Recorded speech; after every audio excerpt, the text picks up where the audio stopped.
दोस्तों, भारतीय इतिहास के पन्नों में हमें कई ऐसे वीर राजाओं और बहादुर रानियों के बारे में पढ़ने को मिलता है जिन्होंने अपने राज्य और लोगों के लिए जान तक कुर्बान कर दी।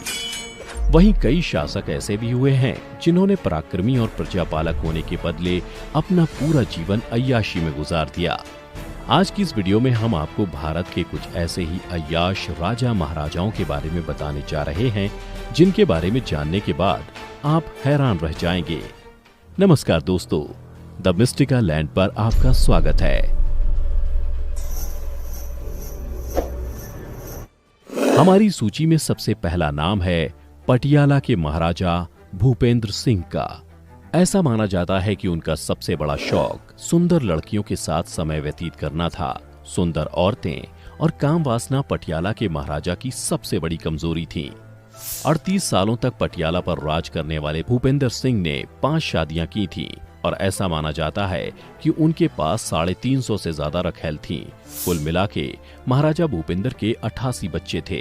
पटियाला के महाराजा की अय्याशी का पता इस बात से भी चलता है कि वो फ्रेंच ब्यूटिशियन, भारतीय प्लास्टिक सर्जन, सोनार, परफ्यूमर और फैशन डिजाइनर के साथ मिलकर अपनी रखैलों को अपनी पसंद के हिसाब से तैयार करवाते थे।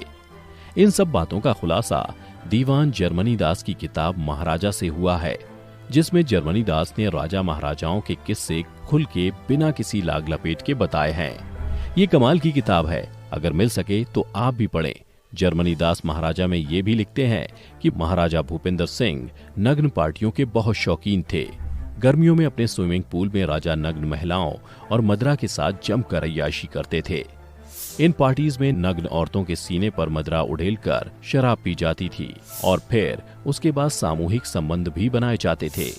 दोस्तों, महाराजा बहुत रईस थे। आजादी के बाद जिस स्टर्लिंग सिल्वर की बग्गी पे बैठ के हमारे देश के पहले राष्ट्रपति राजेंद्र प्रसाद राष्ट्रपति भवन गए थे, वो महाराजा भूपेंद्र सिंह की ही थी। हमारी सूची में अगला नाम है मुगल बादशाह शाहजहां का। हम सब इस कहानी को जानते हैं और इसका कारण है खूबसूरत ताज, सफेद संगमरमर की बनी वो नायाब इमारत जो आज मिसाल है सच्चे प्रेम की। लेकिन शाहजहां की शख्सियत को अगर आप करीब से जानेंगे तो पाएंगे कि वो प्रेमी नहीं, संकी था। दोस्तों, आप ये जानकर हैरान रह जाएंगे कि मुमताज की मौत शाहजहां के 14वें बच्चे को जन्म देते समय हुई थी। दरअसल मुगल बादशाह मुमताज की खूबसूरती का कायल था, इसलिए शाहजहां ने मुमताज के अलावा अपनी किसी और पत्नी से बच्चे पैदा नहीं किए। लगातार बच्चों को जन्म देने की वजह से मुमताज को कई गंभीर समस्याएं हो गई थीं, जिसके चलते उसकी मौत हो गई। मुमताज की मौत के बाद शाहजहां ने करीब 8 शादियां और की। उनके अलावा उसके हरम में कई 100 महिलाएं भी थीं। वहीं ताज को पूरा करने में 22,000 लोगों को 22 साल लग गए। इसमें लगा सफेद संगमरमर राजस्थान के मकराना से आया था, क्रिस्टल चीन से आए थे, रोडोनाइट अरब से, लेपिस लजूली अफगानिस्तान से और नीलम श्रीलंका से खास तौर पर मंगाए गए थे। इस अकेली इमारत को कंस्ट्रक्शन में सल्तनत के खजाने का ज्यादातर हिस्सा खर्च हो गया था। हमारी अय्याश राजाओं की सूची में तीसरा नाम है हैदराबाद के निजाम मीर उस्मान अली का। अपने समय में उनकी गिनती दुनिया के सबसे अमीर लोगों में की जाती थी। उनकी अमीरी का ये आलम था कि वो एक 185 कैरेट के डायमंड का इस्तेमाल अपने टेबल पर पेपर वेट की तरह करते थे। इस डायमंड का साइज ऑस्ट्रिच के अंडे जितना था और ये दुनिया का 5वां सबसे बड़ा डायमंड था। वैसे तो निजाम के कई किस्से मशहूर हैं, लेकिन सबसे मशहूर ये है कि 22 साल की उम्र में अज़मुन्निसा बेगम से अपनी पहली शादी के वक्त मेहर के रूप में उन्होंने 128 किलो सोना दिया था। जी हाँ, 128 किलो। वैसे उन्होंने कितनी शादियां की ये कहना मुश्किल है, लेकिन उनकी 3 दर्जन के आसपास औलादें थीं। निजाम के पास 14,718 कर्मचारी थे और 3,000 अरबी बॉडीगार्ड थे। उनके महल के शैंडलियर को ही साफ करने के लिए 38 लोगों का स्टाफ था। इन सब के अलावा निजाम उस्मान अपनी शायरी और नेकपन के लिए भी मशहूर थे। उनकी अंतिम यात्रा में कहते हैं 10 लाख से ज्यादा लोग शामिल हुए थे। चौथे नंबर पर बात करेंगे महारानी गायत्री देवी की। जयपुर की राजमाता कही जाने वाली महारानी गायत्री देवी का जन्म 23 मई 1919 को लंदन में हुआ था।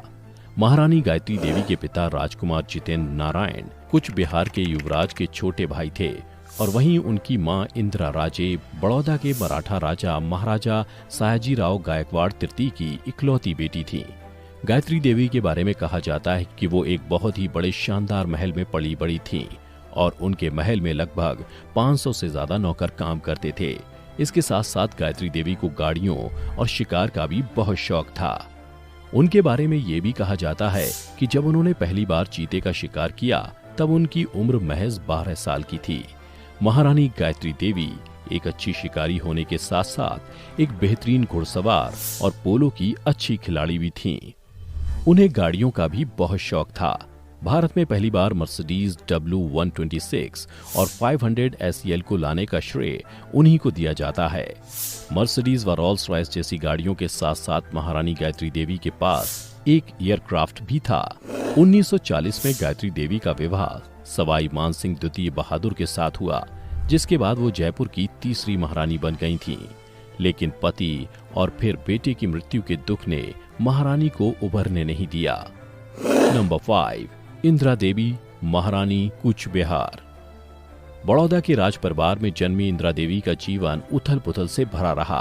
पहले इंदिरा का विवाह ग्वालियर के महाराजा माधोराव सिंधिया से तय हुआ था, लेकिन वो कूच बिहार के महाराजा के छोटे भाई के प्यार में ऐसी पड़ी कि उसने वो रिश्ता तोड़ दिया। जितेंद्र और इंदिरा शादी के बाद लंदन चले गए और फिर इन दोनों ने पूरे यूरोप की सालों तक सैर की। इंदिरा जूतों की इतनी शौकीन थी कि एक बार उसने अपने फेवरेट शू मेकर सैल्वाटोर फेरागामो को 100 जोड़ी जूते बनाने का ऑर्डर दिया था, जिनमें से कई जूतों में हीरे जवाहरात जड़े जाने थे। नंबर 6, अब बात करते हैं जूनागढ़ के नवाब सर महाबत खान रसूल खान की। ऐसा कहा जाता है कि जूनागढ़ के नवाब सर महाबत खान रसूल खान महाराज के पास 800 कुत्ते थे। इन सभी कुत्तों के लिए अलग अलग 800 कमरे और पर्सनल सर्वेंट थे। जब कुत्ते बीमार पड़ते थे तो उन्हें ब्रिटिश जानवरों के अस्पताल ले जाया जाता था। अगर कोई कुत्ता मर जाता था तो उसके लिए एक दिन का शोक रखा जाता था। जब उन्होंने अपने कुत्तों की शादी की तब उस पर ही 20 लाख रुपए खर्च कर दिए थे। वो दिन स्टेट हॉलिडे भी डिक्लेयर किया गया था। और दोस्तों, अब हमारी सूची का आखिरी नाम है महाराज किशन सिंह भरतपुर।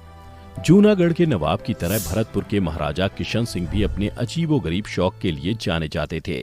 उनकी एक या दो नहीं बल्कि 40 रानियां थीं। उनके शाही शौकों के बारे में सुनेंगे तो हैरान रह जाएंगे। दीवान जर्मनी दास ने महाराजा में किशन सिंह की जिंदगी से जुड़े कई राजों को खोला है।